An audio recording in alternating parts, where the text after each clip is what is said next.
Financial Argument. Follow us on YouTube. Today's date is October 16th, 2016, and the title of the episode is The Current Economic Collapse News Brief. Let's get right into the economic collapse news. Now, as we've been looking and reporting on and sifting through all the data that has to do with economic indicators, political indicators, geopolitical indicators, we are seeing there are warnings everywhere, and the situation right now is coming to a flashpoint. And this flashpoint is going to lead us into this economic crisis. And we can see right now there's alerts from HSBC. They're issuing a red alert over an imminent sell-off of stocks. They're saying the U.S. stock market is artificially propped up by the Federal Reserve. And we see the IMF is issuing a stability warning over Deutsche Bank, saying that the largest investment bank is in the midst of a terrible crisis with its balance sheet overloaded with toxic debt that is big enough to topple several continents. We see the Bank of America warns that a recession is imminent and unavoidable, that big banks are being forced to admit that stimulus is no longer working and that the consequences are happening right now. And if we continue on with these trends, we're going to enter this collapse scenario.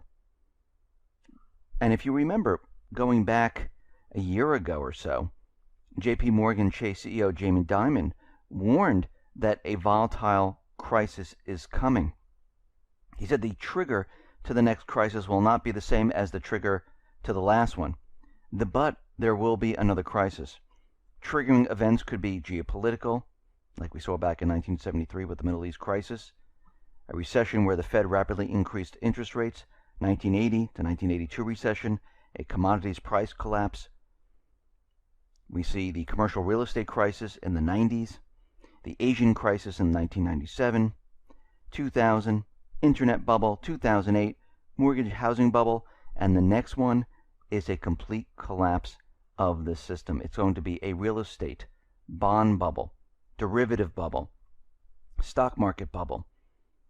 Every single bubble is going to burst at this time, and we can see we are definitely approaching this area. And we talked about how the central banks, the elite, the globalists, they're preparing for this entire system to crash and come crumbling down. They know it is. And on the other side of this collapse, which we've been talking about, they are preparing for what is about to come. And we just talked about how Obama wants to rein in the wild, wild west of the media, which he's really talking about is the internet. And we have to remember what George Washington said. If the freedom of speech is taken away, then dumb and silent we may be led, like sheep to the slaughter. And remember, their entire agenda is to control the creation of money, to control the corporate media, to control the flow of information, to remove the rights of the people. And we can see right now, this is what they're about to do. Now, Obama is out there and he's talking about controlling what information is out there, what is fact, what is truth, and of course, whose guidelines is he going to use? If he uses the government guidelines, well, we see the government continually lies to us. And everything they've said in the past, which we've mentioned in Friday's report, they were lies. And if we go back in time, we can see lie after lie after lie. So they are not really the caretakers of truth.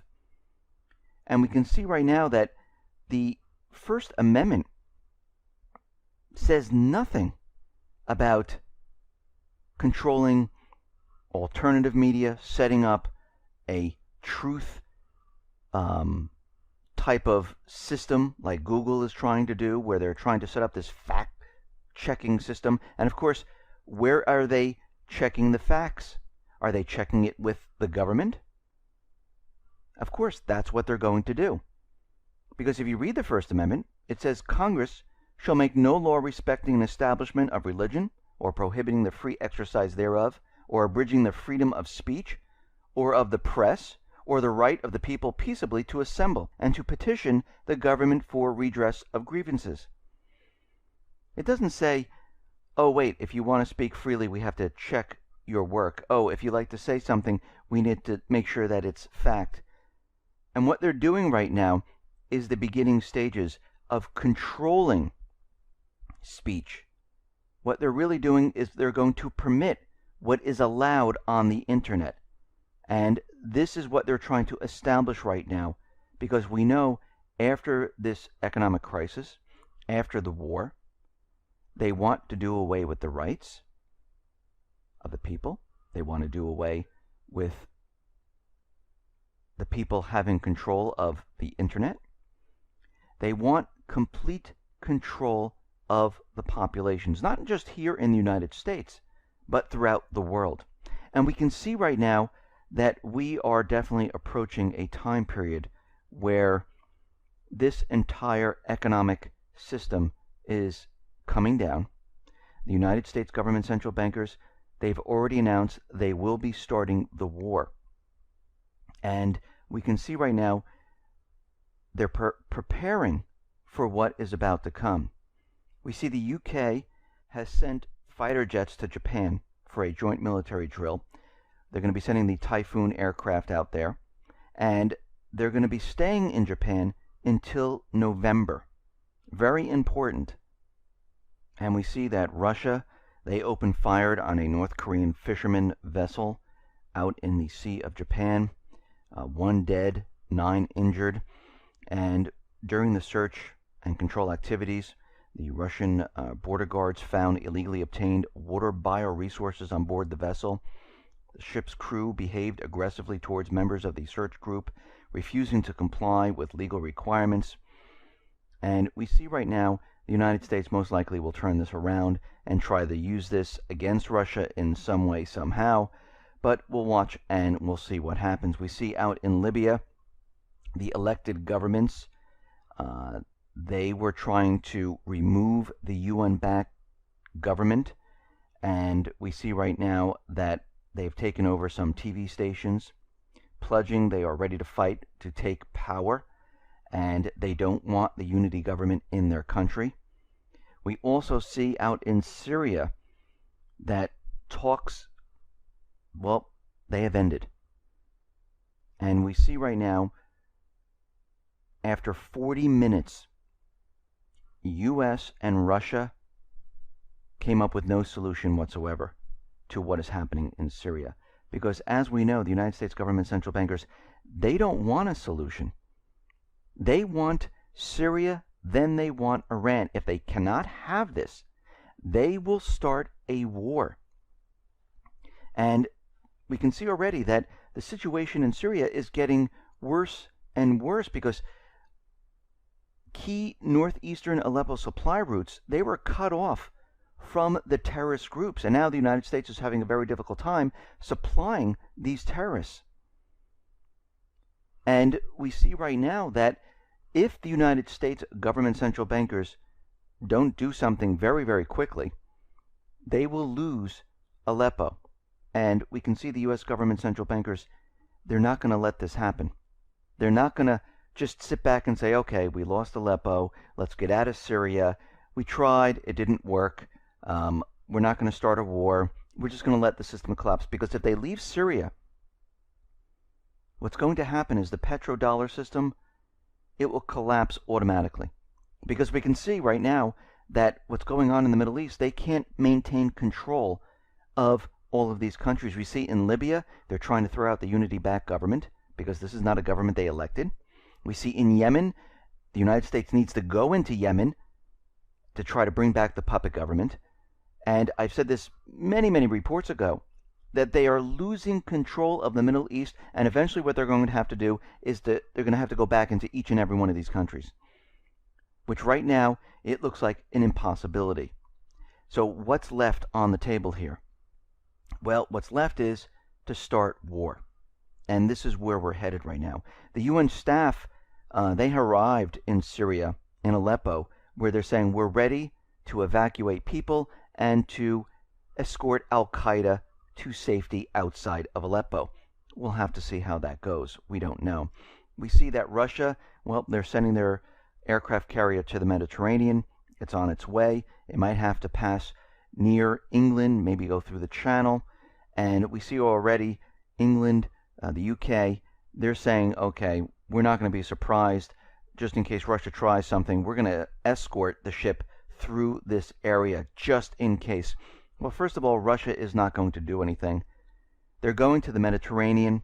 They have other warships there. They understand that the United States, they're planning their next move. This is why they set up the S-300, the S-400, the Pantsir system. This is why they brought in more military assets, because we're getting intelligence reports suggesting that the United States and Saudi Arabia, with the other coalition forces, they're going to use the Islamic State once again to try to turn the tables on Russia and Syria.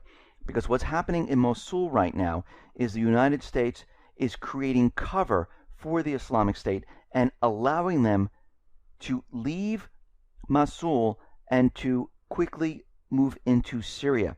And there's reports about 9,000 Islamic State fighters are now filtering into Syria to begin the battle within Syria in the Aleppo area. It looks like right now they're plotting a secret attack in Syria against Syria and Russia, and they're going to be using the Islamic State.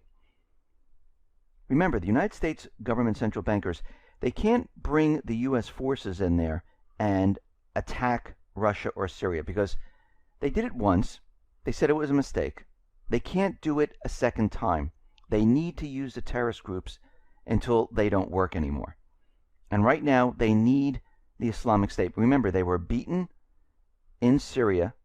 The numbers are dwindling. They need a reinforcement. This is why the United States government central bankers decided to bring in all this military into Iraq to provide cover for the Islamic State, to allow them to filter into Syria. And we can see all of this is being built up right now because Obama, well, he is threatening Russia right now. He told the CIA to draft plans for a wide-ranging cyber operation to hit Russia. So the United States is using the propaganda that Russia cyber attacked the DNC, the election system, maybe Hillary's emails, whatever they're using. It doesn't matter because it's all propaganda. They have no proof. Even NBC was reporting about the cyber attacks by Russia, and they said allegedly. There is no proof. They have no proof. And they're going to start a war without having any proof whatsoever. And this is how wars are started. They're manufactured. And this is what the United States government central bankers are in the process of doing. They're manufacturing a war to convince everyone we all need to go to war. Now, when the United States government central bankers hit Russia through a cyber attack, it doesn't mean that Russia is going to respond. Russia did say they will react to the information regarding the possibility of a U.S. allegedly retaliatory cyber attack. But it doesn't mean that Putin, because we see his actions, it doesn't mean he's going to react and say, okay, let's bring down the infrastructure of the United States, because he understands if he does this, it will start World War III, which means there will be more cyber attacks. So when the United States hits Russia, most likely Russia is going to come out and say, you know, we condemn the attacks. Maybe the United States brings down a nuclear reactor. Maybe it brings down a town or whatever they're going to do. They're not going to react quickly. They're not going to start war. Now, the United States is not going to like this.